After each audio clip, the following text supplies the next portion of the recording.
मैत्रिणींनो, आज आपण बनवणार आहे पोह्यांचा चिवडा। तर त्याकरता मी पातळ पोहे घेतलेले आहे।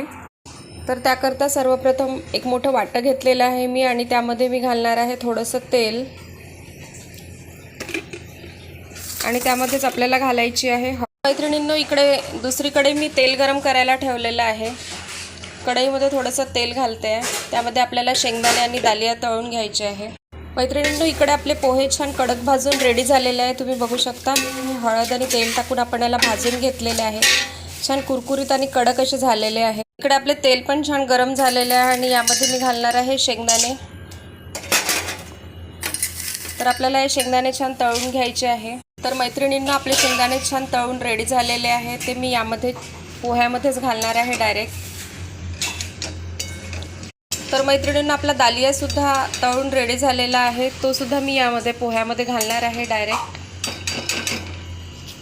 त्यानंतर मी इकडे बारीक चिरलेला कांदा घेतलेला आहे, हा लांब लांब आकारात चिरलेला आहे। हिरवी मिरची आणि कढीपत्ता घेतलेला आहे, हे सर्व आपल्याला वेगवेगळं तळून। त्यानंतर मी इकडे बारीक चिरलेला कांदा घेतलेला आहे, हा लांब लांब आकारात चिरलेला आहे। हिरवी मिरची आणि कढीपत्ता घेतलेला आहे, हे सर्व आपल्याला वेगवेगळं तळून।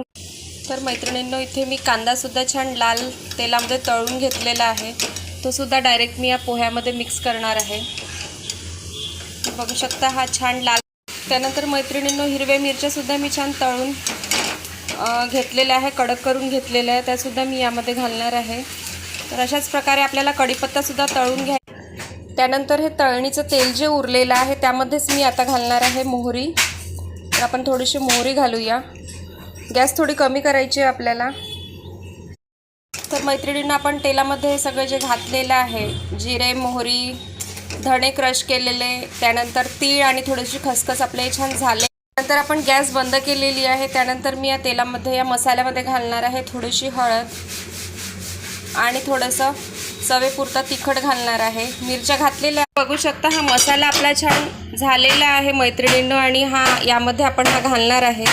हे जे पोह्यामध्ये आपण जे तळून सगळं घातलेलं होतं त्यामध्ये हा मसाला मी सगळं मिक्स करणार आहे। त्यानंतर चवीसाठी मी इथे साखर घालणार आहे थोडीशी, आणि त्यानंतर आपल्याला हे सगळं मिक्स करून। तर मैत्रिणींना हा चिवडा आपण आता छान मिक्स करून घेऊया, एकजीव करून आपल्याला याला घ्यायचं आहे। आणि आता आपण थोडंसं गॅस ऑन करून घेऊया आणि स्लोवर याला। तर मैत्रिणींना असा खमंग असा आपला हा चिवडा बनून रेडी आहे। तुम्ही बघू शकता किती छान याला रंग आलेला आहे। तर मैत्रिणींनो, मी सांगितलेल्या पद्धतीने तुम्ही नक्की एकदा हा चिवडा ट्राय करा आणि माझी रेसिपी तुम्हाला कशी वाटली नक्कीच चॅनलला सबस्क्राईब करा। थँक्यू।